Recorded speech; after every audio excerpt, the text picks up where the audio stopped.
What's going on, guys? It's me, LiquidTruth, and we are back in Revachol. We are currently in some sort of nightmare sequence or something. I remember we went to sleep and then we woke up to this. So before we get started, thank you so much for taking time out of your day to watch my content. If you enjoy it, don't forget to like, comment, and subscribe to help boost engagement if you could. And let's see what the hell is going on.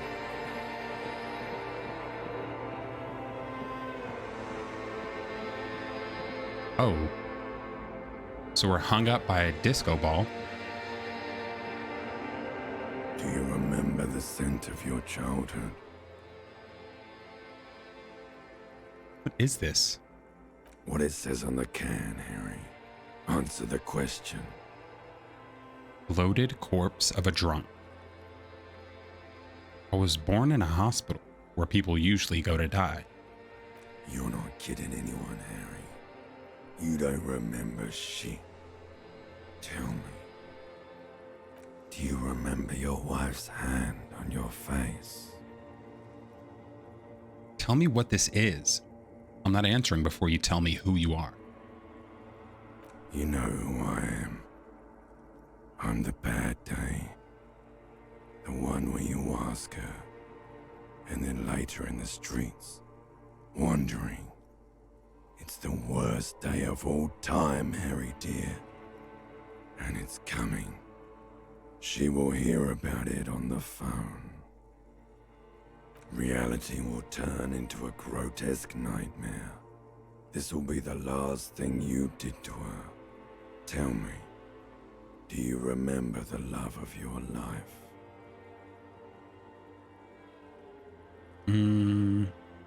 I left. Oh no, Funky baby, you stayed. It was the rest of it that left. Or you just stood there, with one hand on the bottle and the other on your dick, watching it go. I love the writing in this game so much. So yeah, so apparently we stayed in the relationship, even though mentally we left. Tell me, where are your friends? Human beings have friends, Harry boy. Where the hell are yours? I can get it all back. No, it's gone. 3 times gone and never coming back. You failed. You failed me. You failed Elysium. What is Elysium? Everything. The Pale and the Islas. On the surface. The outer magnetosphere. Burning, furious truth. 8,000 years of written history. You really dropped the ball, Harry. 4.6 billion people. And you failed every single one of them. You really fucked up. I can come back from this. You're not coming back from shit. Thrashing around in that high conductivity state of yours. Bumping into things and acting like a clown. Who are you kidding? I love the self-criticalness of this, because this is like almost how I feel. I don't even drink, but how I just feel mentally once like you do start just like bumping around in some sort of high conductivity state, just being slightly efficient. You're just like, this, I feel like a phony, even though I'm doing the right things mentally. I know this isn't who I am. Like I'm forcing myself to do this, and I feel like a phony. I'm trying, help me. Help you? Why? I can't hear you. The rest is just a word dream. Jumbled up garbage. The pictures are gone. The bed rises to meet you. A thin sleep-like state. More glass than velvet. Grinding in your head. So something is wrong. Sleep shouldn't be this bad, this dry, this unnourishing. There's something wrong with your thoughts. Some kind of new type of hangover. Damn, this is true. No. Oh yes, party boy, and it's worse than the one before. Just think of the shit you saw. Here it comes too. So soon already. A silent alarm goes off in your head like clockwork. Barely let you sleep at all. Time to get those clothes on, Harry. This is such an apt, bleak description of what it's like being a human. Like just tossing, turning in bed, your thoughts becoming your own enemy, turning on you, making you turn on yourself, making you lose all sense of drifting off in consciousness and all rest, even though you're sitting there completely restless or like completely at rest. Like your body's not moving, but somehow you're plagued by thoughts. Being a human is so odd. Time to go to work in the shit factory. And then this is what you feel as your alarm clock goes off. It's crazy. Like this game is so good.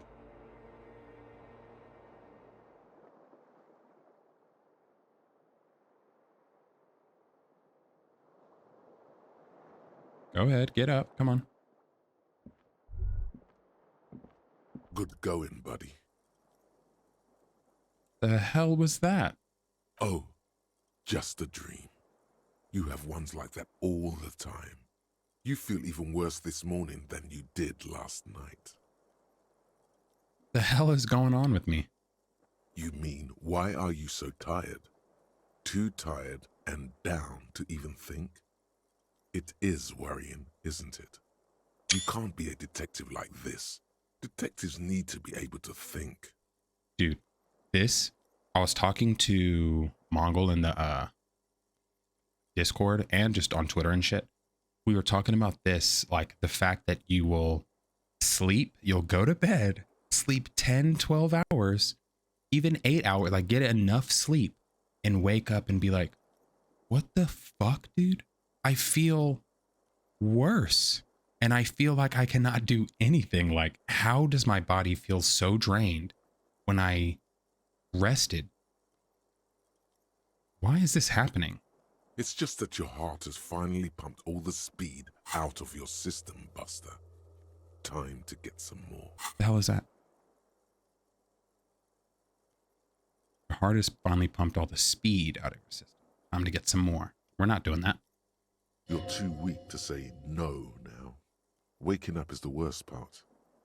Maybe somewhere down the line you could decline.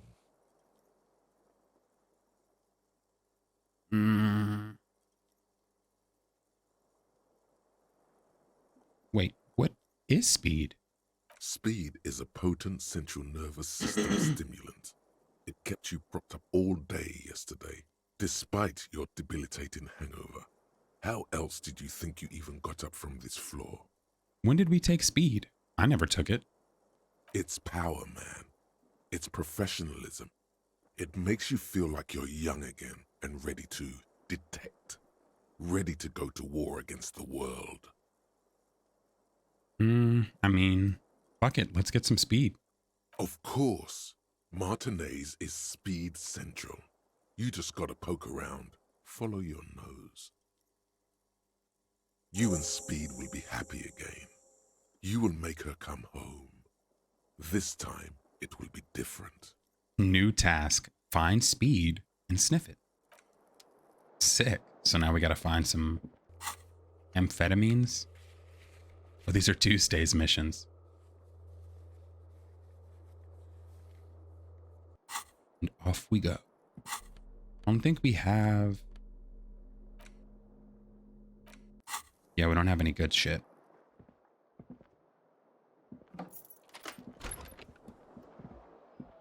All right, and we're out and about.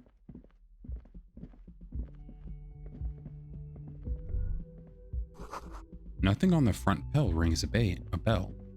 Front page. What the hell did I say? Front bell? Whoa. Whoa, that's what we were looking for. The area's open. The union guys are in there. What up? Good morning, Kim. Morning. He gives you a quick nod. I've got some good news. I took care of the body. The thought of him decomposing in my MC wouldn't let me sleep. Oh, so I could have got it in his vehicle. Damn it. I don't know if I was ready to let him go. Well, he's in processing now. We have other matters to attend to. Oh well, we'll get the armored boots in another lifetime. The Union muscle Damn it. finally turned up, and they look rowdy. We need to talk to them. What do you mean, rowdy? I mean ungovernable. Martinez isn't exactly enthusiastic about the RCM being here. They prefer to be policed by the Union. These men here. Men who drink beer for breakfast? There's talk of an armed wing of the Union called the Hardie Boys, who are responsible for state policing. I think it's them. Let's roll. One more thing before we do. We don't have to talk to them immediately. We can walk right past them, continue with our business. Yeah, streetwise. Zoom right past. Do it on your own terms. But aren't you curious to know what they have to say about the murder? He's right. Or we're right, I guess. They're in no hurry to leave. They think they own the place. Anyway, I leave that choice to you. Whatever you decide is fine by me. Shut up. Hey. Just a moment. The old woman turns back to the cafeteria manager. She's agitated, judging from the way she keeps pulling at the frayed edge of her blanket. And there's no public phones nearby? The closest phone booth is down the coast. Sorry for the inconvenience, ma'am. The cafeteria manager appears to be genuinely apologetic. It's fine, I understand. Thank you anyway. I'm glad to see you again, dear. Sorry, ma'am, I didn't mean to eavesdrop on your conversation. Tell me how I might make it up to you. Please don't trouble yourself about me, sweetie. I was just hoping to make a call, but the Whirling's phone line isn't working. The union office probably has a phone, but I can't really get there. Or to the phone booth down the coast. And Gary's phone is dead too. She sighs. Wait, what's wrong with the phone line? The manager was vague about it. She frowns. Why would he be vague about phone problems? This is something to look into later. Ask God, maybe. And why'd you need to use the phone anyway? To let the young woman who's house sitting for us know that we may be delayed. Morel, my husband, and our friend Gary were supposed to get back by Monday night, but they're still missing, and I haven't heard from them. I was also hoping she'd heard from Morel. She looks down. A little missing persons puzzle might just be the thing to take your mind off the hangover. Okay, I'll bite. Has your husband gone missing before? That's just it. This isn't like him at all. He always plans his expeditions so carefully. But you have more important things to worry about. She glances out the window towards the bay. More important than a missing expedition? I don't know. Expeditions often lead to something interesting. So, is your husband some kind of scientist? Oh, yes. A zoologist.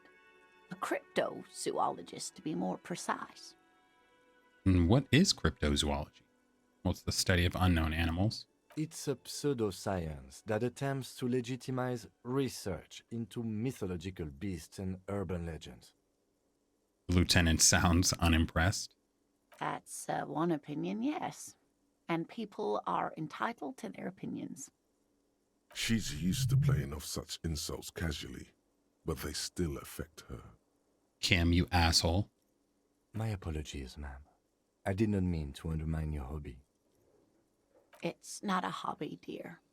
It's a subfield of zoology, one specializing in animal species that are so exceedingly rare that many assume them to be extinct or even fictitious. Searching for such species called cryptids is difficult and often thankless, and frankly, many scientists are too lazy to do it.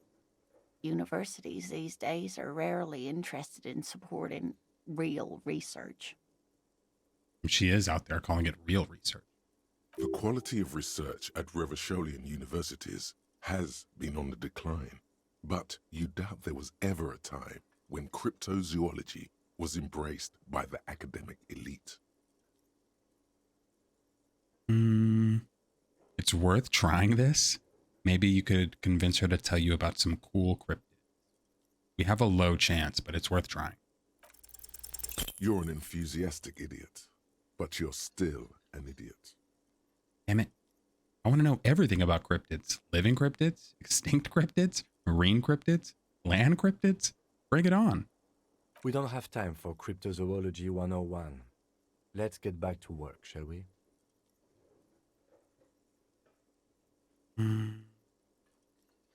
Shut up, Kim. What's this expedition your husband's on? Just some field work, sweetie. Morel is a highly trained scientist. He and his assistant Gary are studying an extremely rare species of insect. But they should have returned by now. They were just going down the coast across the waterlock to set a few traps. He said they'd be back on Monday. What could be keeping them? The waterlock, that was broken. Could this be it? The waterlock to the other side of the coast is broken. They're probably just stuck over there. Oh my. What happened to the waterlock? Word around the canal is some weird new cryptid destroyed it. Wasn't there like a car crash or something? Something fell in it. I really don't know. Well, whatever the cause, I'm thankful. To both of you. You've spared me another sleepless night. You're welcome, ma'am. I hate to ask, but if your investigation takes you to the other side of the coast, please do keep an eye out for my husband. Yes, some left-field scientific research is exactly what you need right now. Funk up that vanilla murder investigation. And if you see him, let him know Lena is waiting for him here at the Whirling. He gets so tangled up in his work that he may not know the waterlock's been repaired, and it's cold out there. All right, I'll let him know. Oh, you're such a dear. Thank you, sweetie.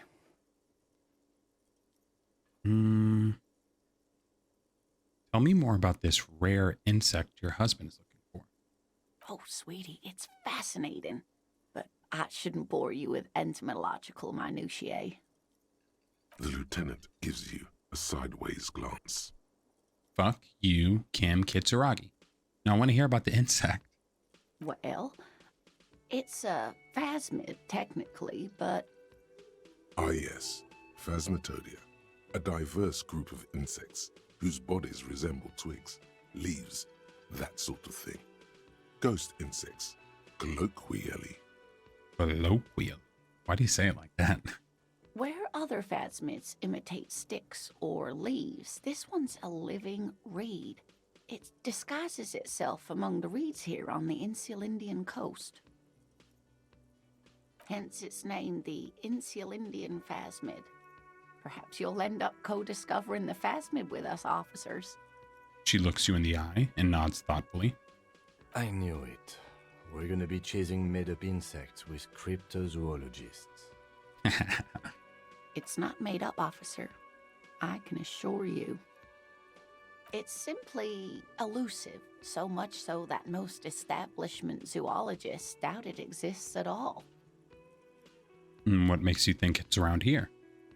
Well, some teenagers making out in the reeds saw one. They didn't know what it was, of course, but there was a brief article in a local newspaper about their encounter with a ghost insect that looks like the reeds.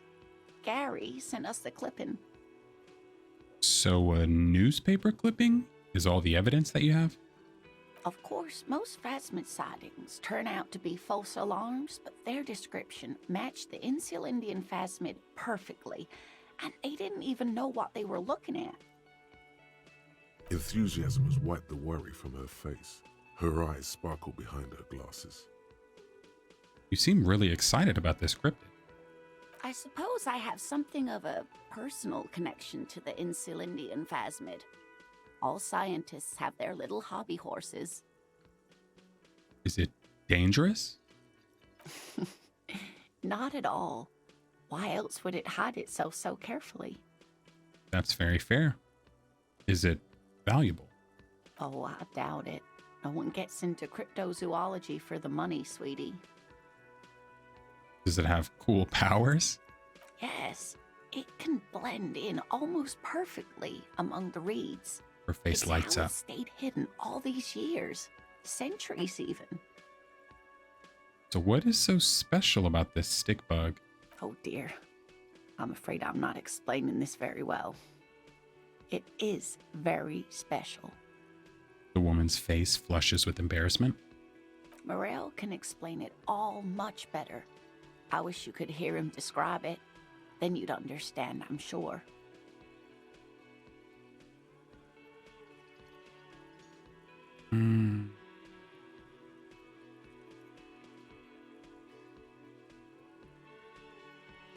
Tell me more about Morel. Looks, character, relationship. No, we're not going to ask her. We're going to see if we can win this roll again. There's really no point in manipulating anyone. She'd be only too pleased to tell you about her work. Go on and ask. We got it. We had a 28% chance that we got it. Hey, Lena, I'd like to hear about some of the cryptids you've studied. Could you just tell me about a couple of them? Oh, I'd be delighted. Truth be told, I could really use the company too. I hope Kim responds right now. One cryptid, not a couple. One. This won't turn into some kind of cryptid extravaganza. Shut the fuck up, Kim. Sit there and shut up, bitch. We're hearing about cryptids. Cryptid extravaganza. I like the sound of that. And I don't. Just one. You're not my dad, Kim. Ooh, tough choice there.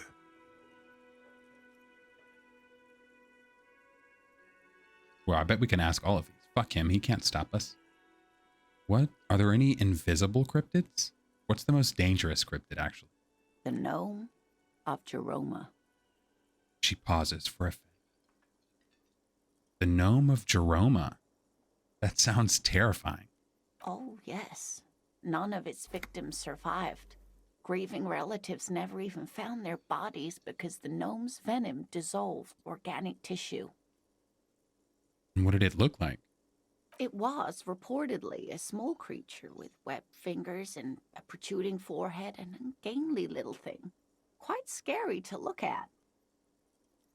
A couple of campers found it when it was already dying. They heard an odd wailing in the woods and followed the sound. They were scared and wrapped it in tarpaulin to suffocate it. What the fuck? It still took the gnome of Jeroma an entire day to die. If the body of the creature was found, why aren't there detailed illustrations of it in science textbooks, confirming the existence of these very little species? The lieutenant can't help himself. Kim, you're fucking no fun, dude. This is why when we get speed, you're not getting hit. Because you're a fucking narc. Alas, the first scientist who got his hands on the creature's corpse put it in a jar of formaldehyde, thinking that would detoxify the gnome's venom. Instead, all the venom leaked out of the creature's teeth and into the surrounding liquid, dissolving the creature itself. Oh my god. A poetic end, perhaps, but She's very a real gullible. loss for science. She says, mostly to herself. Alas, always alas, and then it was gone. Isn't that overly convenient? No, it was a perfectly good explanation. Stop being so cynical. I mean, it is true. It seems very convenient that it just disappeared in nothing. That it just disappeared in nothing, like it was seen again. Wait, what? Seems very convenient that it just disappeared in nothing, like it was seen again. Am I tripping? This sentence is not proper English, right? This part seems very convenient, that it just disappeared. Even this comma is not correct. Seemed very convenient, comma, that it just disappeared in nothing like it was seen again. Whatever. I understand your skepticism, but that's what happens with things that are rare and stand out. Their disappearance is most memorable, and they are least likely to be found again. And what's the biggest cryptid? Hey, you promised you'd only ask about one cryptid. I did not, Kim. You told me to do that. Kim, don't you want to hear about another cryptid too? The lieutenant pauses thoughtfully. Ah, fuck it. Let's have more cryptids. Fuck it, let's have more cryptids. Exactly.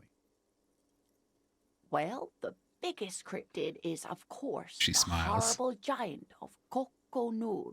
Kokonur.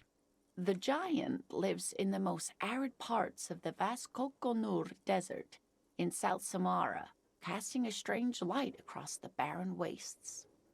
This shit was too funny. Ah, fuck it. Let's have more cryptids. What do you mean by a strange light? Mirage or psychogenous luminance. She does not elaborate the nature of this luminance further. And just how big is it? No one knows for sure. It is like an awful mountain appearing from below the horizon and expanding to cover almost a third of your field of vision. God damn. Is it dangerous? This seems like a silly question after that. The towering luminosity of Kokonur is a bad omen in local folklore. Some say it's a fata morgana, others, fate unimaginable. Hooey. No animal can be that large. It's a mirage. That's what makes it so peculiar. A species surviving at the very limits of scientific law.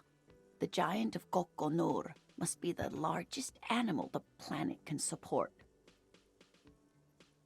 There are limits, you see, to how large a metabolism an ecosystem can beget. Some say a gravity anomaly below the Kokonur Desert might allow the creature to grow to these gargantuan sizes. Gravity anomaly? Digging it. Digging this parascientific stuff right here. What's the tiniest cryptid? Cryobacter catlensis. She answers immediately. Cryo... what? Yes, a unicellular bacterium that was discovered in one of the northernmost points of Kutla on the Boreal Plateau by renowned geologist Caitlin Mijanou some 70 years ago. And what's so special about it? The bacterial colony Mijanou found had remained alive while frozen in ice for longer than anyone could reliably estimate, certainly from before recorded history. Mijanou disappeared shortly after injecting herself with the bacteria she had brought back to study, no doubt in hopes of prolonging her own life. Wait, she injected herself with it? Yes, the bacteria had survived in the ice since times immemorial. It is not hard to see where she could have gotten the idea. Yes, it is. It's actually a little hard to see. Exactly. But do go on. Yeah, that's a very crazy leap. Oh, this bacteria survived forever in ice. I'm gonna put it in my body. What? I intend to live forever too, as a symbol. Nigga, what? What are you talking about?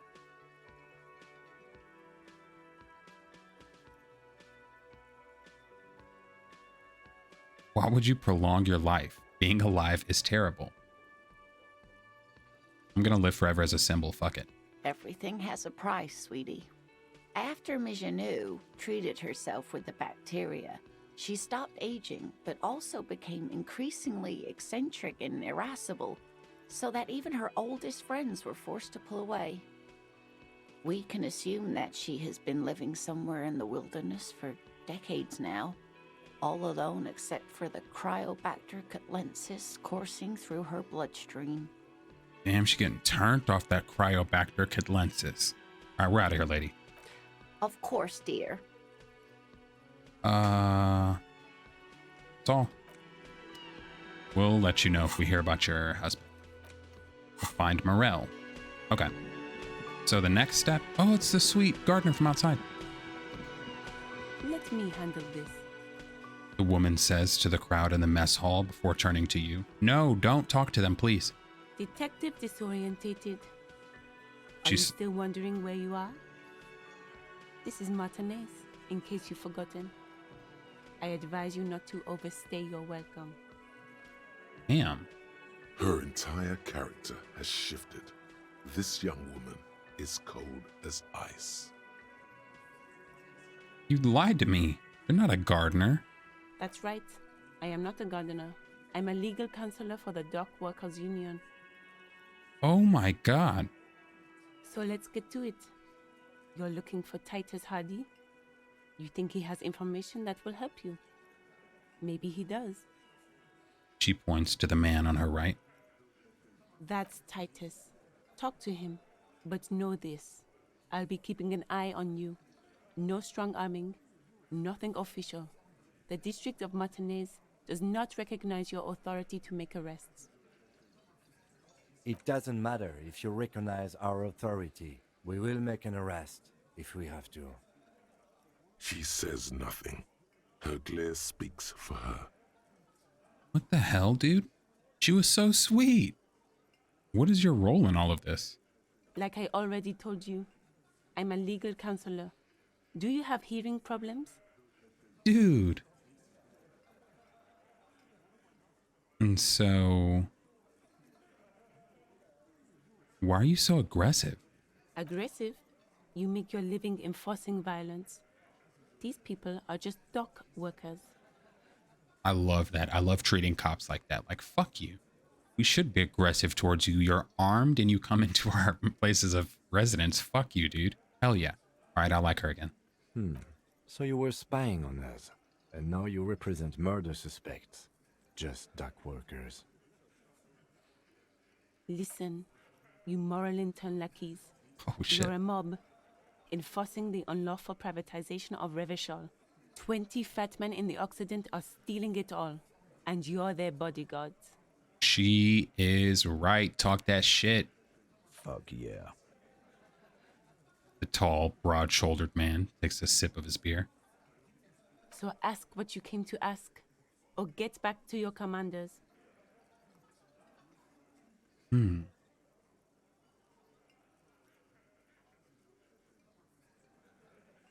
I like that. Good start. Let's take it a step further. Armed uprising? What are the union's plans? Look, a comedian. Do your job, ask your questions, then get out of Martinez. Strange. It's as if people don't believe a cop could be a socialist revolutionary. That is a good point. Like, I'm a fucking police officer trying to preach about, like, a communist uprising all the time. Like, to you, if a cop was talking to me about communism, I'd be like, fuck off and get away from my apartment before I kill you. All right, well, I'll talk to Titus. I think that's him. Okay. We'll be back for that. What is this? It's a bowl. There's spit in it, reeking of tobacco. You know what? We'll go ahead and handle this right now while we're here. Although, who's this? What up, bald man? Who are you, bitch?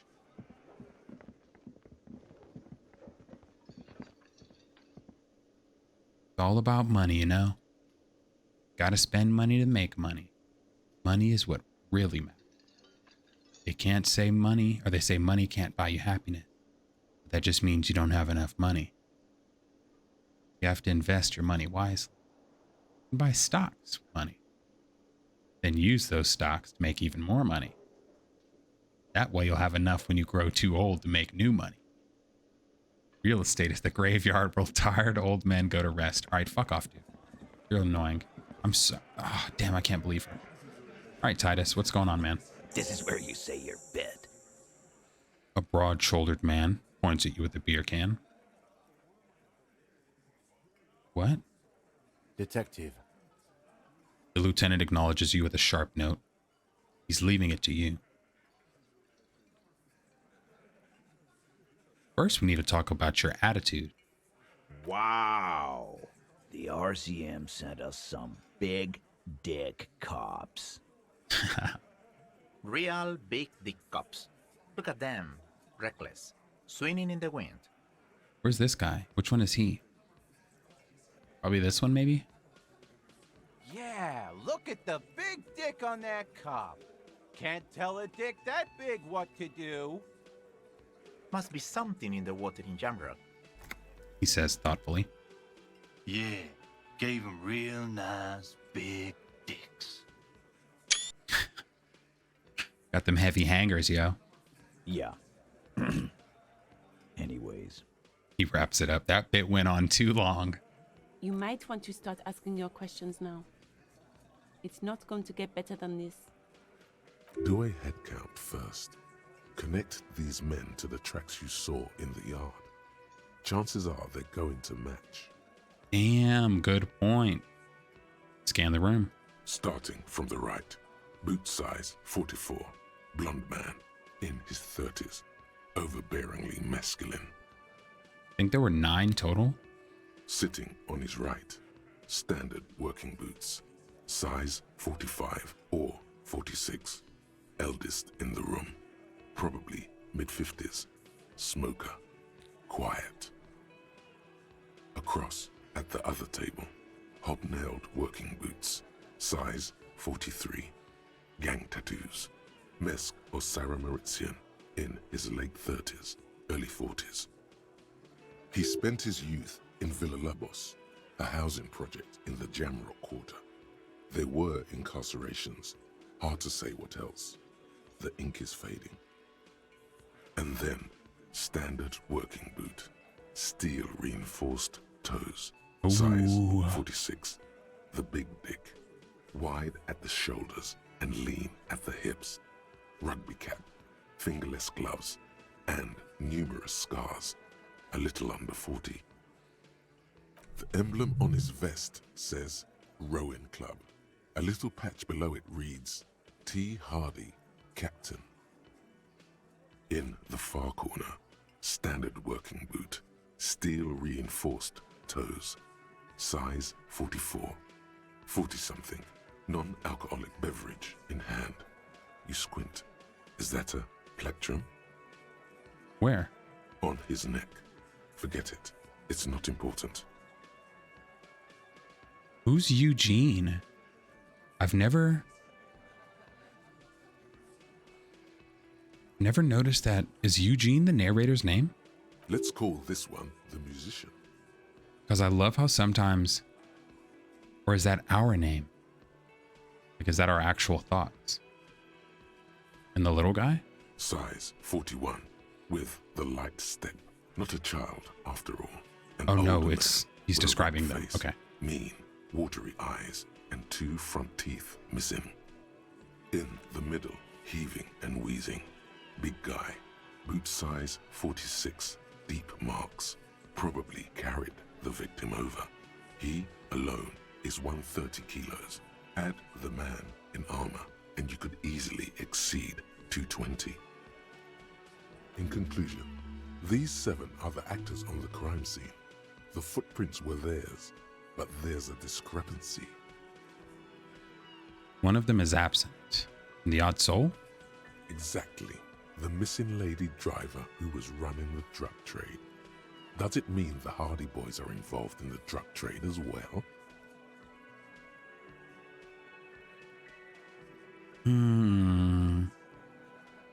This would fit what Joyce told us, but I don't want to make any assumption. Maybe. But hey, you've stood there for about 4 seconds, not saying anything. Now is a good time to hit them with questions. Where's the 8th Hardie? The fuck is with you, fella? He's staring at you with his head tilted. So it's because we're just sitting here staring at him like an idiot.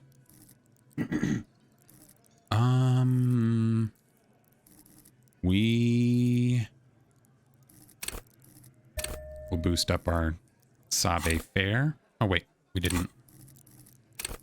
Okay, it applied. It applied. Apologies. I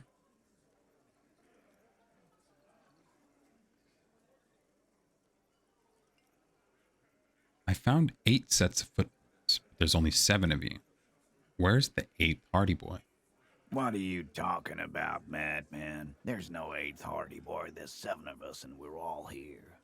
He sizes you up. Or what? You want to be the 8th Hardie boy? We ain't hiring. He shakes his head. Actually, boss, we've been talking and we think she could maybe... She? So there's an 8th Hardie, and it's a Hardie girl? Who might it be? Elizabeth? The gardener? Shut the fuck up, Glenn! I do the talking here. Now what the fuck do you want, cop? Nice. A reaction speed.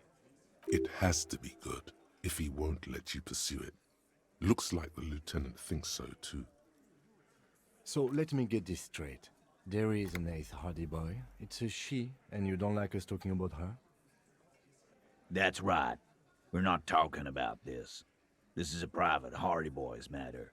Nothing to do with your shit. End. He points at the lieutenant. You're not cops here. Don't go digging around if you don't want a bullet in the back of your head. I'm watching you. Good. We are all watching each other. Officer, your question. The man hanged in the backyard. Did you do it? So, you're not just here to swing your big dick. You're here for the pretty boy. A real looker, that one. Stinks like shit, too. They love him, boss. Spend all day digging around in there. Can't get enough of that pretty boy smell. Funny. But my partner and I have a serious matter to discuss with you.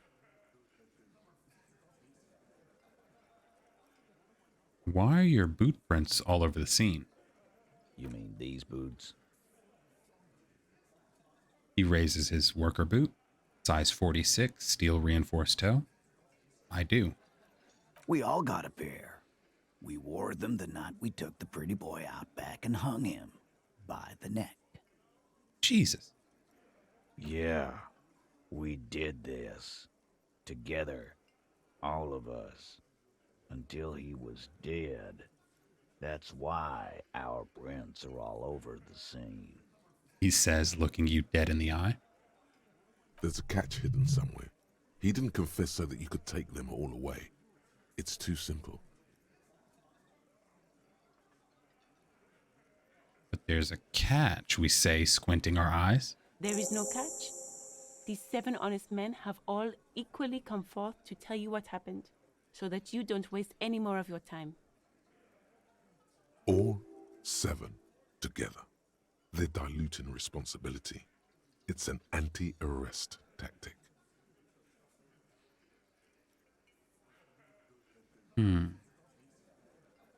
So who called the shots? Are you deaf? There will be no singling anyone out. You can't arrest a Hardie boy without arresting all Hardie boys. Do you think you could do that? Do you think you could arrest them all? A shadow of a smirk passes her lips. She tilts her head. A trick question. Don't let her lead the conversation.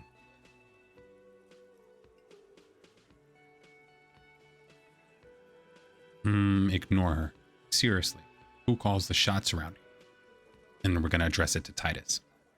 Who do you fucking think does? The 8th Hardie boy. The one who's missing. The big dick. Titus, no one was thinking. Ooh. That there's any question who's the leader. That's how he would have ended it. Titus won't let him. No, no, no. Fuck no. The big dick is right here, asshole. You're looking at it. He grabs his dick. Right. Fucking here. Disregard the outburst, officer. None of the boys have any comments on their power relations. That night, they acted as one. That's all. So, how did you kill him? We hanged him up by his neck until he got real still. Wasn't that obvious, Copper? Didn't they teach you anything at the cop school, idiot? The autopsy showed there were no ligature marks. His hands were not tied. Can you explain that? The lieutenant goes in for the leg sweep. Titus does not see it coming. Nice, Kim. Look, I'm not gonna play 20 questions with you, Capo. I'll say it again. We killed him. I don't think they did all of a sudden. Yeah, I knocked him out. Came up behind him and clubbed him in the back of the head. He went down like a sack of sand. That's right, lawman. And then we hanged the fuck. Make them a bit more uncomfortable first. Then see if it all adds up.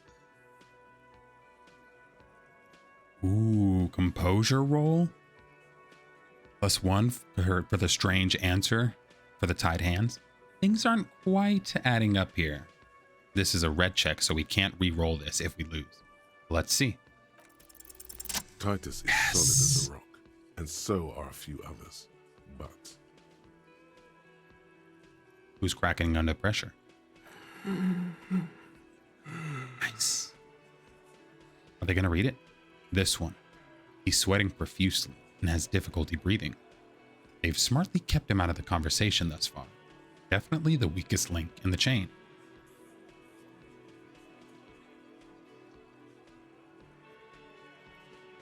Hey, you. Turn to the big guy. You having trouble breathing over there? No. He looks up, startled, his forehead shiny from sweat. A few coiled locks are peeking out from under his warm woolen hat. Of course he's having trouble breathing. Just look at how fucking fat he is. The man next to him bursts out laughing. Fuck off, Shanky. Angus is a powerful guy. All muscle. keep your eye on this powerful guy. Sooner or later, he's going to break like a piece of twig. So where did all this action take place? Right fucking here. The fucker started coming to our bar, asking for it. And so what did you use to knock the victim out?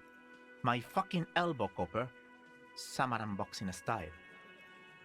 Samaran boxing, or Sambo, is an eloquently violent set of one-on-one fighting moves, originating from the Samaran Isola. Sambo style implies stealth, cleverness, and cool. He may be lying, but he's good at it. No twitching, no rushing, no uncalled-for details. Nice. So there's something you're not telling me. And fuck you too, Copper. Picking on Angus like this. We're done with this schoolyard shit. And just so you know, he doesn't have trouble breathing. This one is a stone wall. You won't get more out of them about the night of the murder. Not yet. So I have other questions about the lynching. Like what, Copper? When did this hanging incident occur? You don't have to keep answering his questions. The fixer turns to remind Titus. I know, Lizzie. Relax. We killed him last Sunday night. Seemed like a good way to end the week. And how long had you known the victim? Known him? We don't associate with scum like that, asshole. Yeah! Who do you think we are? Quiet. He came around about 3 weeks ago when that Pines cow first sailed into town. Happy? By the Pines cow, you mean Joyce Messier? The representative for White Pines? The same company you're striking against? No. I mean the Pines cow. The stupid-ass cow they sent in to fuck us over. But you know what? He rubs his chin, pretending to mull it over. You're probably talking about the Union scab? Why don't you ask her about the pretty boy? I'm sure she has interesting things to say when you ask her hard enough. That's enough insinuation for today, Titus. Officer, your interview is drawing to an end. Don't waste your last questions. So why did you kill him? Why? 'Cause he was worthless mercenary scum. And he stepped out alive in my town. He was a mercenary. That's it? And he stepped out of line. He repeats, jaw clamped shut like a vice. What kind of mercenary? The kind that shows up when you start a strike. The experienced kind, too. Had Cohoy and Semenine written all over him.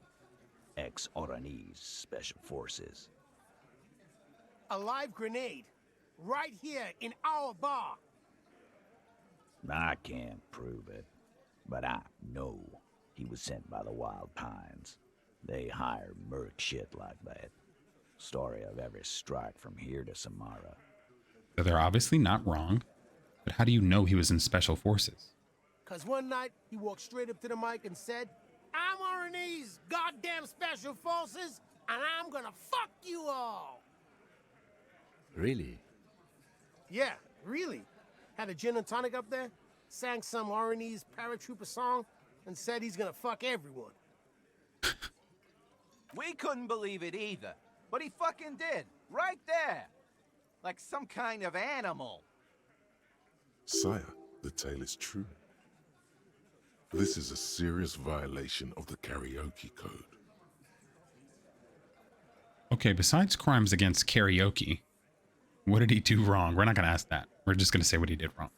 Wrong? He harassed women, raped one, harassed workers, threatened to kill some as a warning. He wiped spittle from his mouth. From rape to harassment to threats of violence. Why the strange de-escalation? To kill us all, if we don't open the gates, if we don't let the scabs in, if we don't bend over. And that was before he started coming here. Yeah, he said it was his favorite joint now. Started coming here every night. Drinking, grabbing girls. Grabbed one of ours mid-karaoke, right there on the stage. Jesus. He grabbed someone? The lieutenant is trying to make sense of this flood of information. Yeah, this girl's on the mic. A beautiful girl, young. Gets into the second verse of Lover Lake. The fucker grabs her legs, starts screaming. Show me your cunt! Why don't you God. show me your cunt? Then, he gets knocked on the head with a wine bottle. Doesn't even fall down. He shakes his head in disbelief. Was this the same girl who was sexually assaulted? R-worded, you said? Aren't you fucking listening? My man is talking to you. He took care of it. They got the girl out before anything else could happen. Yeah, me and Eugene got her out. Aren't you fucking listening? He repeats like a parrot. There's something odd here. Seems like they don't want to talk about that rape Titus mentioned. Why not? This is a serious allegation. Make them talk about it. Damn it. Alright, but who? Did the rape happen then? This is a very serious allegation. No, you're not getting the name.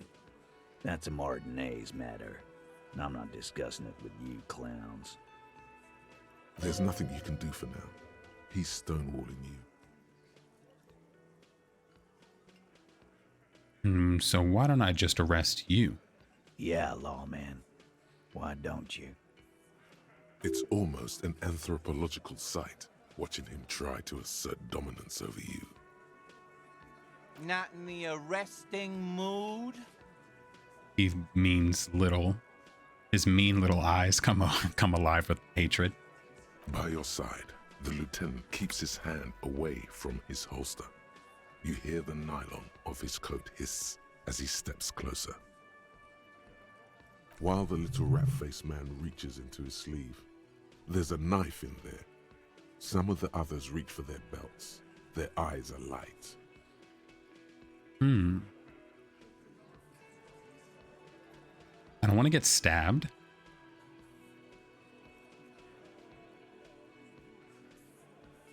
You confessed to murder. Let's just talk. Wise move. You made the right choice there. Now make another one and get the fuck out of our booth. We're not gonna do this again. So you murdered him just like that? No remorse? How many people have you sent to the Shays? Ever felt remorse for them? Chaise électrique is the method of capital punishment in Revachol under the Coalition. During the suzerain's reign, it used to be the firing squad. Or send them to Reunion to rot. For 20 years. For life. He says it as if that were worse than dying.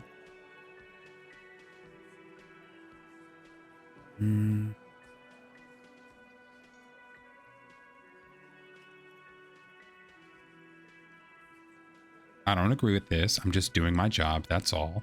That banal thought process is what had Nazis committing crimes, and that's the kind of bullshit logic cops use now. That's a bullshit answer. Those were all bad people, criminals, the scum of the earth. I don't really agree with that. What we do is different. We enforce the law. I don't agree with that. We'll just try to switch the subject. What's a reunion?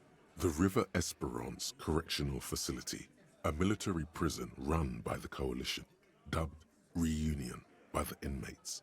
The origin of the name is unknown. Honestly, I drink so much, I can't really remember anyone I've sent behind the bars. Doesn't remember them. He just forgets. Are you hearing this, Titus? All right, that was probably a bad answer. Ain't no use keeping a stiff catalog in your head. That's for sure. So what do we do now?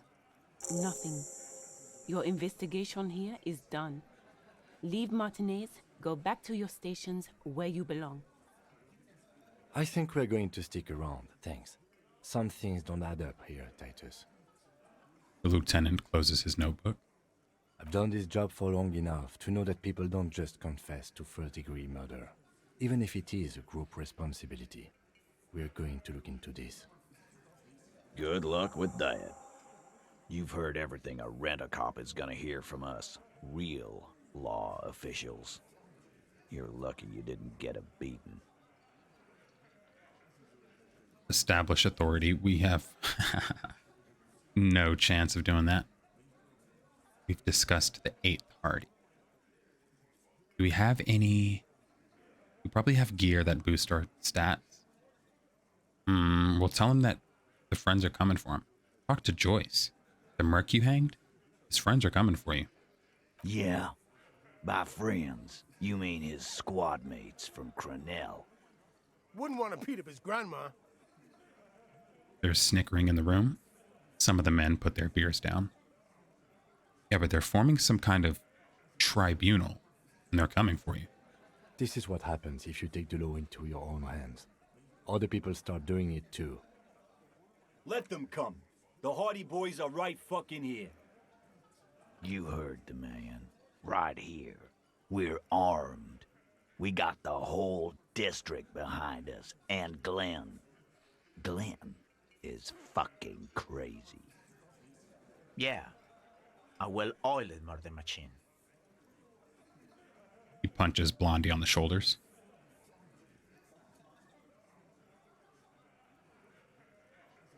The mercenaries are armed with automatic weapons. We got weapons of our own. We got Ister 50s, Zeelagers. Glenn's got a knock cannon at home. Will they pierce ceramic armor? I guess we're gonna see, aren't we? I mean, I like their thought process. You don't just give up without a fight. That was an unsure phrasing. See what? They don't. Yeah, like you've been up against ceramic armor. He takes a sip of beer to bide his time and tries to get his last word in.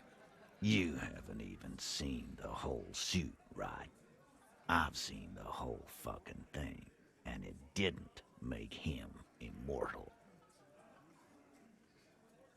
The Prunell is bad news. You know that, right?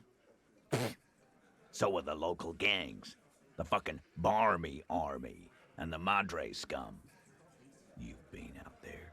Seen any around? Yeah. Where are they now, huh? Sent back to Madre in an airtight cargo crate. These people are trained military professionals. Special forces, as you said. They're not a gang or a Barmy army. No, they're not. They're uncoordinated and drunk. We know more about them than you think. Joyce is saying they're gone rogue and nobody's controlling them. Big fucking surprise. They hire psycho scum, arm them to the teeth, and let them loose in the city. What do you think is gonna happen? I mean, they're right. What do you mean, okay? I mean, okay. They're gonna wipe you the fuck out.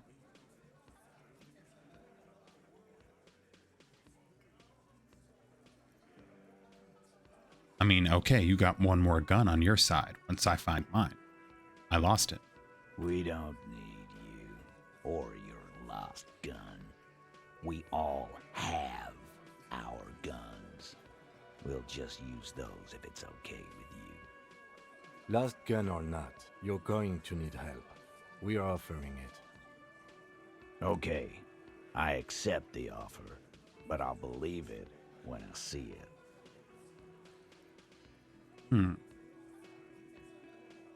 I want to talk about the hanging again. No, I want to talk about your connection to the local drug trade. Like hell you have. There is no local drug trade. This place is as clean as a rifle. Go back to Jamrock and ask the local junkies how clean your streets are in Precinct 41 kilos. We'll do that. In the meantime, did you know that there's an abandoned lorry at the intersection that was used to move raw ingredients for drugs from Terminal B to Jamrock? The person driving it was present at the hanging. It was one of you. We've connected the footprints. Detective, do you want to deliver the coup de grace? The thought forms in your head like a lightning strike branching in the sky.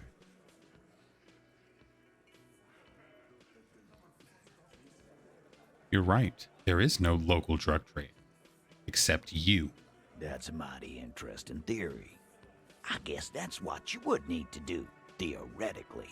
A big, strong, state-run monopoly would outcompete the runts on the street. Yeah, man. Theoretically, that's what you would do. To get rid of the gangs, the dealers, even some of the junkies. You would need good, trustworthy people to take their place, of course. Hardy men to run such a monopoly. For the good of the community, of course.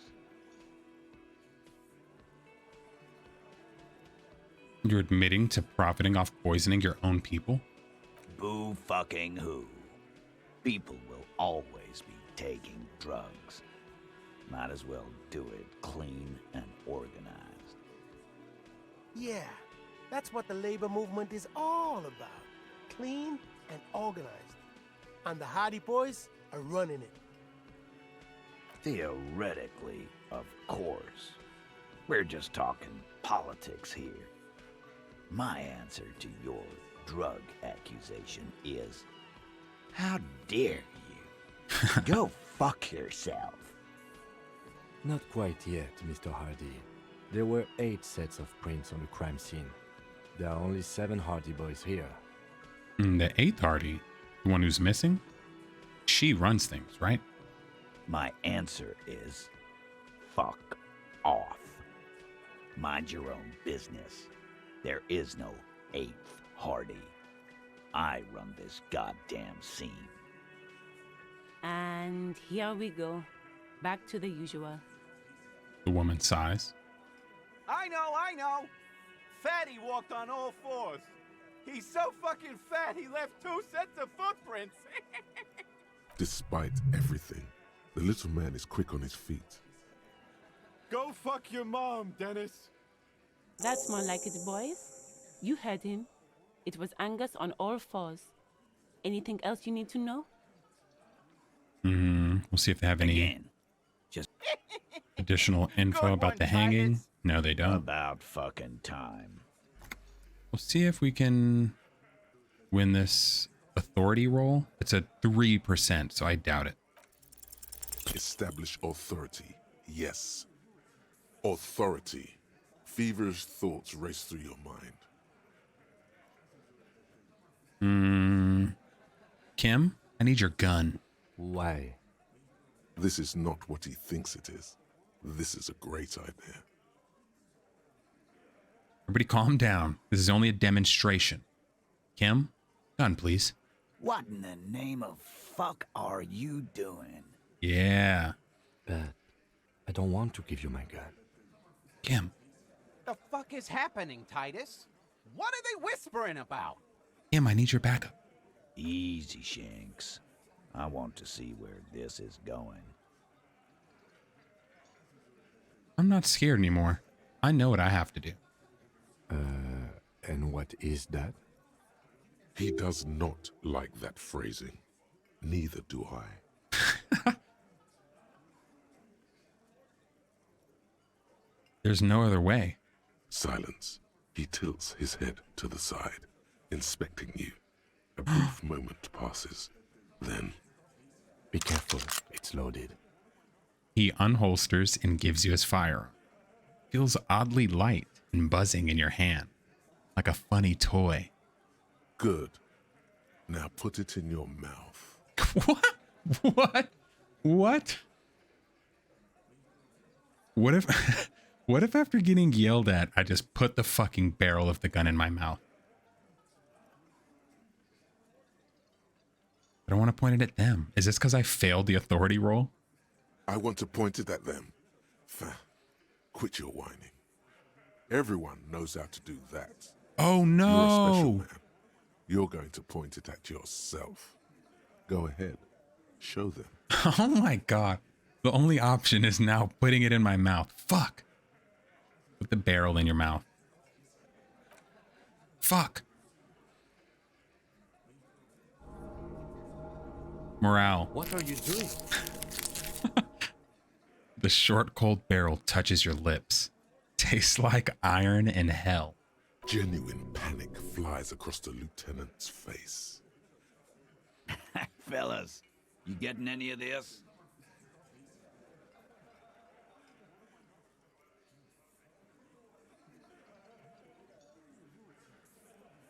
I'm gonna kill myself now, you fucking whore. Look at me twitching. I'm not fucking this case up. Finger on the trigger. We'll never forget. We're not doing that. Give the gun back. Fuck. Thank you. Nothing to worry about here, people. My partner likes to play these jokes. He's what you call dark. Hold on. How do I do it?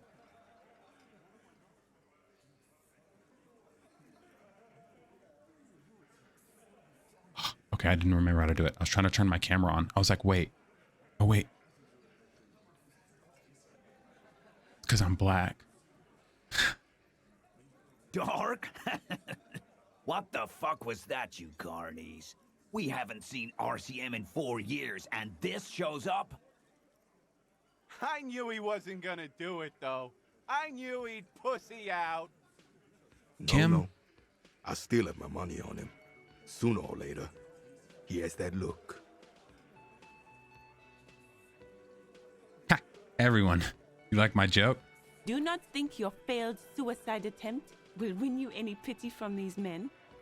Do not expect them to forget it either. Again, it was a dark joke.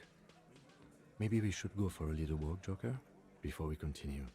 Jogging around seems to have a positive effect on you. All right, let's go. God damn it, Kim. Made me embarrass myself. Put a fucking gun in my mouth. In front of the homies, Kim. You fucking asshole. What do we have?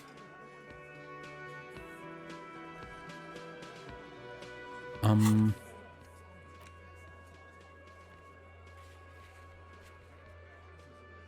we have to gain authority in their eyes. Kim, what the fuck do we do? What in the name of hell was that supposed to be? Lieutenant is gritting his teeth. The theatrical suicide attempt. We need to talk about it. I want to talk about it as well. Yes, well, I was able to recontextualize it as a dark joke. I will not be able to recontextualize it the next time. I understand you sometimes employ extreme interrogation tactics, but I want you to understand that was too extreme. It wasn't my thought. We can't have RCM officers going around putting guns in their mouths. We can't afford to have that image. Few institutions can. Look at this option. It's going to happen again. I'm going to do it again. I'm going to try it again soon. I'm sorry I put you in this position. No need to apologize. Just keep your gun out of your mouth and we'll be all right. Let's move. Fuck you, Kim. Traitor.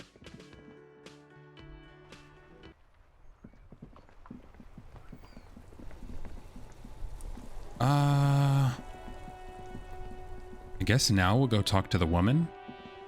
See what she has to say. Who's this?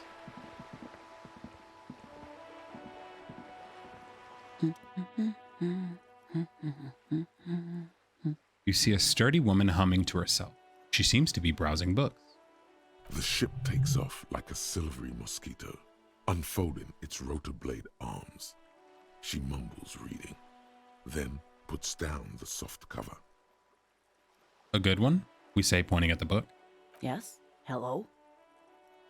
Who are you? Me? No one. I'm just a working class woman. If she's such a working class woman, why isn't she working? Shouldn't a working class woman be working? Not all the time. Right now I'm browsing books. Even a working class woman needs something to read. Phenomenal. It is.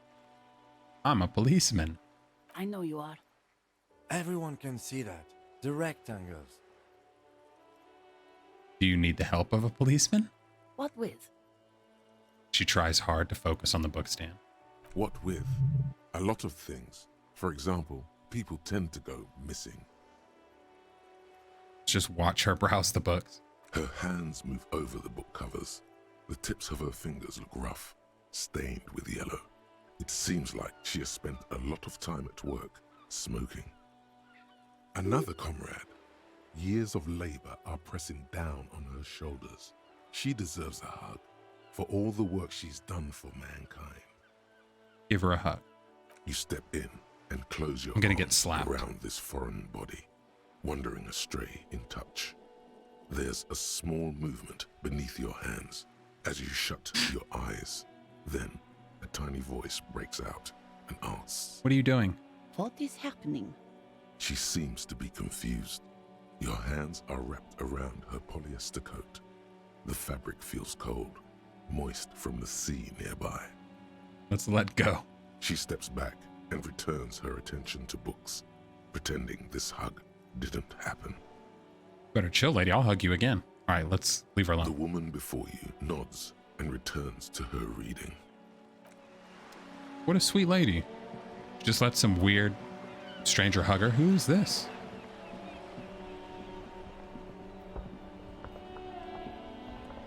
Shit ain't nothing to me. Make my own way. Always have, always will. Oh, let's see if there's some money in here. Forgot we need to fucking get change again. The dented yellow mailbox Oh no, there's nothing. That's the mailbox. I thought that was the trash can. So we're gonna see what the union's Pine rep has to say. Or the Wild Pines rep, I'm sorry.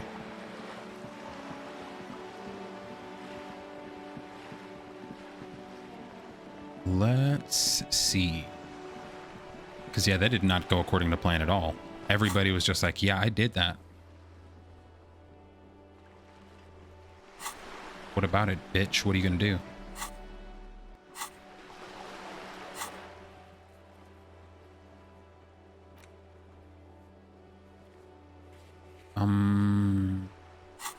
Yeah, how the fuck do I prove my authority?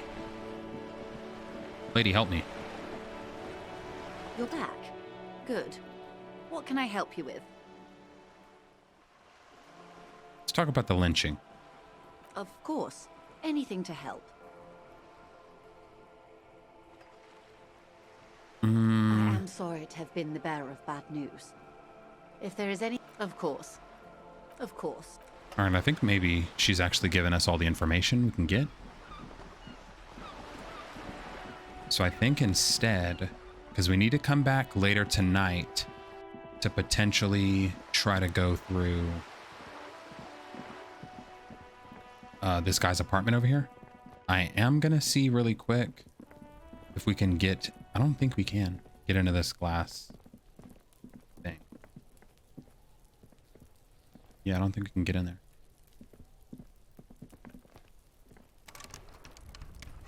Can't go that way either. All right, fine. We'll go this way. Go around.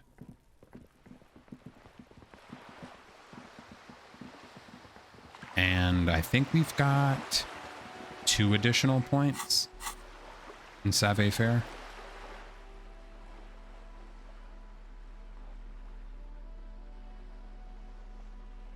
And we'll take the shoes off because they take a point away.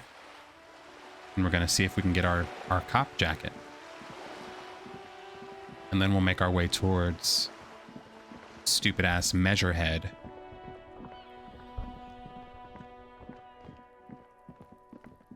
Wait. Okay, yeah, this is what I'm supposed to do. Cool. Like, am I going the right way? Damn, didn't he have some speed in here? Wish we could steal it. Gonna take his damn amphetamines. Alright. We'll go this way. Him, get out of the way.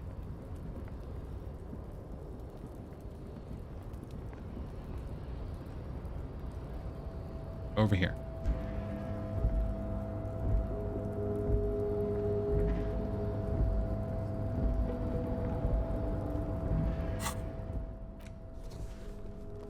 I don't think we have anything that boosts it. Just stuff that takes... Yeah.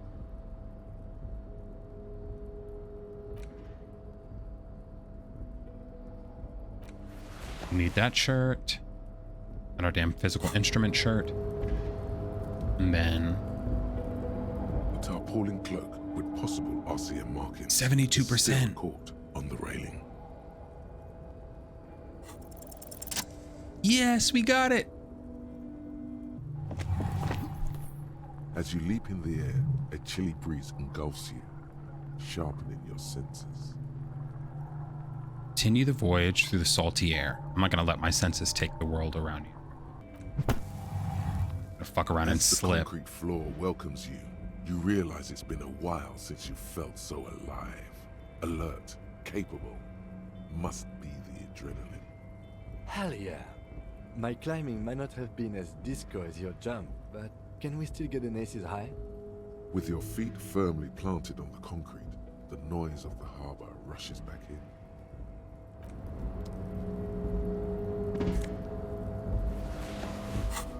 We did it. +1 to shivers. No, I'll keep that. Put the shoes back on. Take the gloves off.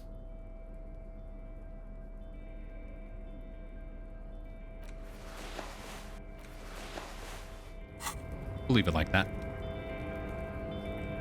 Dude, we made it. What is this? Collecting rainwater. Let's see what this door is.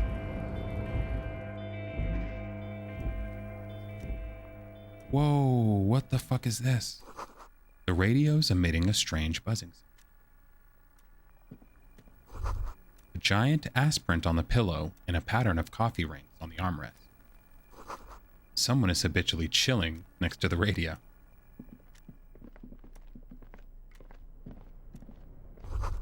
Every worker member of the board, written atop the flyers. In the bottom, the Union logo and demand democracy. Dewey typewriter. Someone left the coffee machine on. Standard office file cabinet. On second glance, someone has forgotten to properly close one of the drawers. It's unfortunate for the Union to just leave their paperwork lying around like this. Yeah, whatever. Open the drawer. The drawer opens smoothly. Inside is a well-organized selection of brown folders. Let's take a look. Hundreds of documents containing logistical data. Two kinds of transactions stand out. Materials coming into Revachol from the outside world, from Muindi, Grad, and even Ilmara. And the same materials being handed over to companies inside Revachol, Kuron, Coal City, La Delta, and Jamrock are listed among the many districts where the imports are being sold. Let's browse for anything interesting. It's hard to make sense of this thicket of company names, dates, quantities, and percentages. You try to focus, but the lines are getting blurry. Luckily, we can retry this check, so let's force ourselves to go through the folders. I'll check after this if we have anything that ups our volition. Look how blurry all the lines on these papers are. How unwieldy your own willpower is to yourself. You're like an absurdist Samaran monk, focusing through not focusing. Hermeneutics was almost within your grasp, but now only vague letters float before your eyes. Less meaningful, but aesthetically more pleasing. Could I actually focus through not focusing? You're a police officer, not a spiritual healer. You can focus the normal way by turning your attention to something and not letting go. Fair. All right, we'll leave the folders. Ooh, our volition went up. Slides. Now we'll double check if we have anything that boosts volition.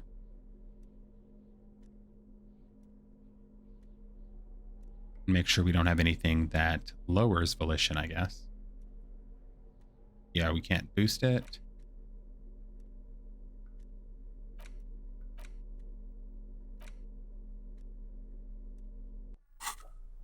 The file So we'll just roll again. 42%. And the unlocked drawer, whatever's yes! hidden here is hidden well. Concentration isn't enough. Only a trained accountant with a background in logistics would be able to really make sense of it. However, there is a little handwritten note stuck on the side of the drawer. Yes. Check that note out. It appears to be a to-do list written in large, uneven capital letters. Remember, Leo, Everard's shoes, special whirling borscht, water Everard's plants, sweep office floor, more banners. Leo.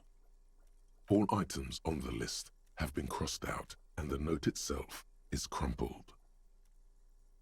Look, Kim. A to-do note with lists of errands for Everard. Everard Clare, probably. The head of the Debarders Union. One of his aides must have left it. Nothing incriminating here. The special borscht seems a bit odd in the list. Take another look. Remember, Leo, Everard's shoes, special whirling borscht, water Everard's plants. All items on the list have been... The drawer slides shut smoothly. What is this? Perfume, Volume 1, Number 4.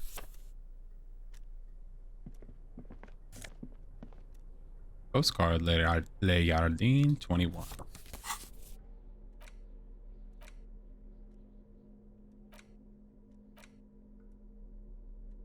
The leading intellectual organ of Martinet's communism offers a radical Mazovian perspective on a range of contemporary issues. The cover features a stylized portrait of the late King Froussel, with a pair of white antlers growing out of his head. Well, first we will continue looking around.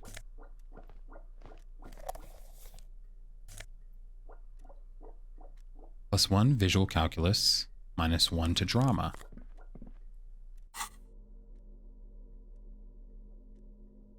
+1 logic, -1 authority.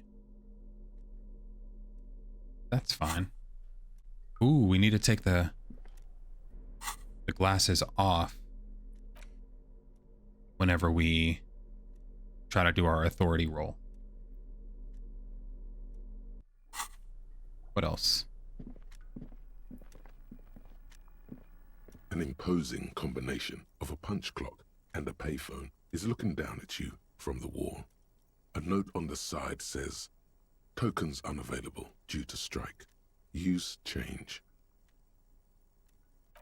Probably just give you a punch card. Let's go down the steps. So let's see. We can't go that way. We'll go over here real quick, see what we can reach.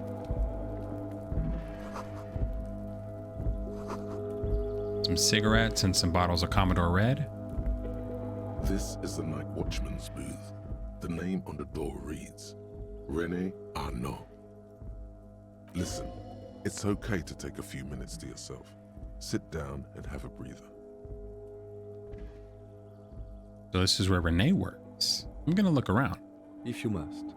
But please hurry. We are pretty easy to spot up here. Nothing incriminating catches your eye.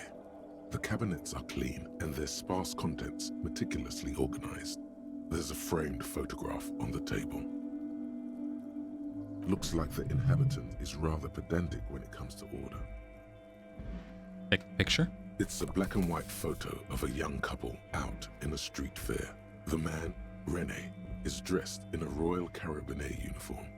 The girl is young and very pretty. She is smiling playfully at the camera. Why did you take that picture of René? The lieutenant asks, glancing at the photo. I'm a cop. It's instinctual to collect evidence.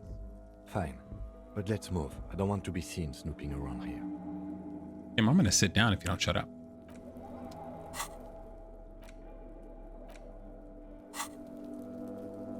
All right, we'll come this way.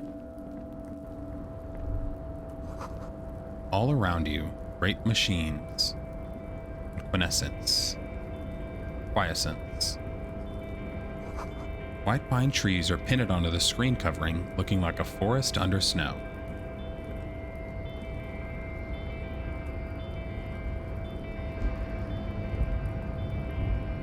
Whoa, we're on the other side. Is this the button to open the gates? A rusting control panel with several knobs. 2 buttons marked Marche and Arrête are faded with use. It seems to control the large crane above. A container is attached to its hook block. Marche. On. Arrête. Off. Marche it is. With a loud grind, the crane shifts overhead, moving a massive metal container through the air.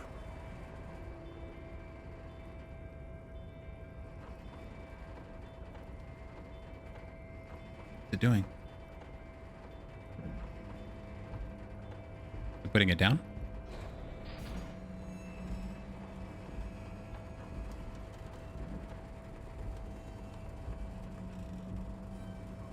What's happening? And with a surprisingly quiet thunk, the crane places the container down. The harbor sleeps as the strike rages in the distance. The crane can rest again, now that its purpose has been fulfilled. Go back to the panel. The control panel grows warm to the touch, then grows cold. It is finished. A faint smell of burning rubber reaches your nostrils. A short circuit. I can't see how that was worth the ruckus, except for seeing the crane in action, which I admit was satisfying. Well, let's press Arrête. The crane does not return to its original position. It does not move at all. What about Marche? No screech of metal when you push the button this time. Only silence as the crane remains in its state of dormancy. Yo. All right, well. Did I just block our path? What is this? Before you stands a cargo container, just one of many in the yard. think there's something special about this container. You do? Because I don't. What? Why not?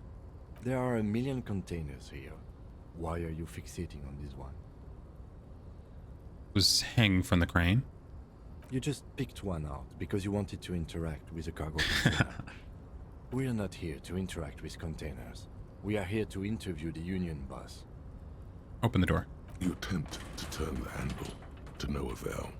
The doors seem to be mechanically locked. No reply. The knock produces a hollow ring of metal. Doesn't sound like there's anything inside the container.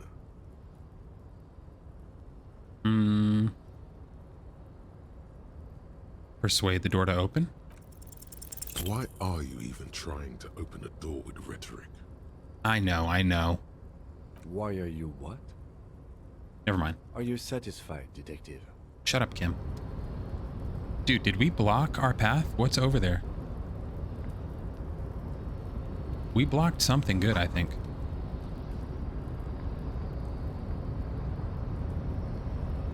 What is this?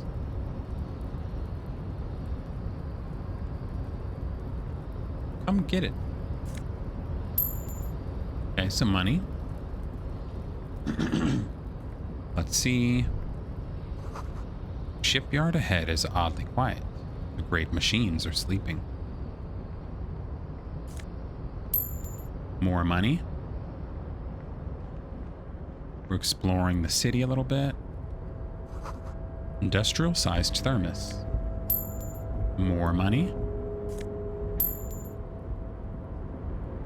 Hey.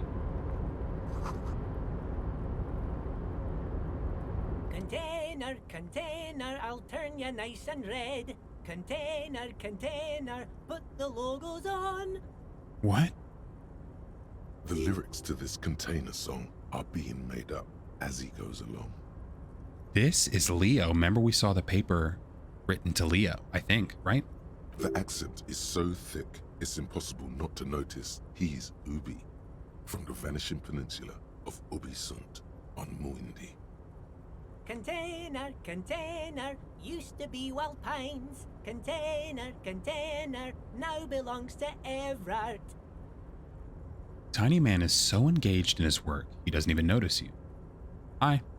Everard, he looks after everyone. Huh? Well, hey there. How can I help you, mister? I see you are not a union man, mister. Did you get lost?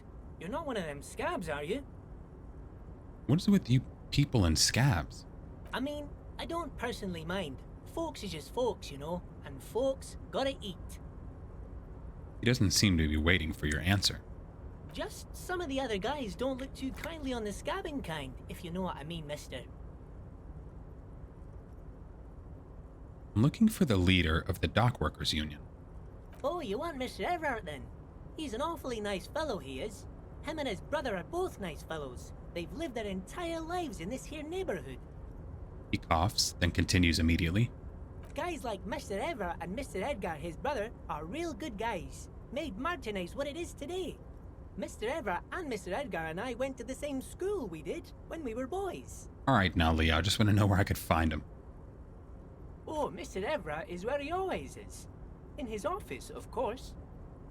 He points to the two containers on his right. Alright, well, I'll go check that out. Are you Leo, who wrote the note to make more banners? Oh, yes. I leave all kinds of notes for myself. That old head of mine ain't so good at keeping things in no more. I almost forgot about the borscht. What was that about the borscht? Oh, yes. I've been taking special whirling borscht to the men every day since the strike started. The little guy chuckles merrily. It's very, very good. Makes a man feel so warm and happy. I feel like I could take on Mr. Renadan's boar dogs every time the lunch is done. What do you mean, taking this soup to the men? Is it for striking? Yes. I'm taking it to them. The borscht keeps them happy and in fighting spirits. Makes you all warm inside. They brew it in the whirling in rags. Hold up, who makes it at the whirling? Oh, the whirling's cook. He makes it. Them is always talking with Mr. Manana in that weird language and laughing together. He doesn't speak what we speak. He's from Grad. Something's off about the borscht. I'm gonna accept the task. Oh, sure, mister. Sure. You do that. Yes, sir. He didn't actually understand what you meant, and now he's just nodding along. What's in that container over there? Oh, that one. That should be empty as far as I know. Lots of containers here have nothing in them. They're just waiting to be loaded up. And what are you doing with them? Oh, I'm just making some covers for them containers here. Yes, I am. Yes, I am. So it's easier for the crane operators to spot them. He waves at the containers towering behind him. And what's going on here? Pointing at the containers behind him. The containers in the yard are green in Wild Pine's livery, and the mountains rising behind Leo is all red in Union colors. Ah. It's like some red infection was spreading outwards from the container yard's core. There appear to be cisterns underneath the Union container covers.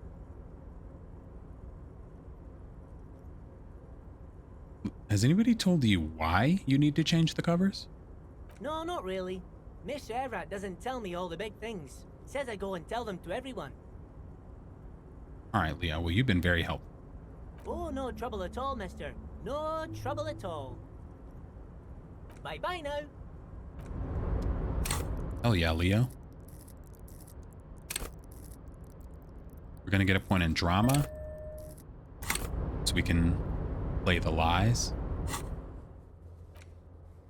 Find out what's up with the special borscht, and then we go in here to see Mr. Everett. What the fuck? I think my voice cracked. We go in here, but shit, we're gonna call it an episode here. We've made some major progress, so this is awesome.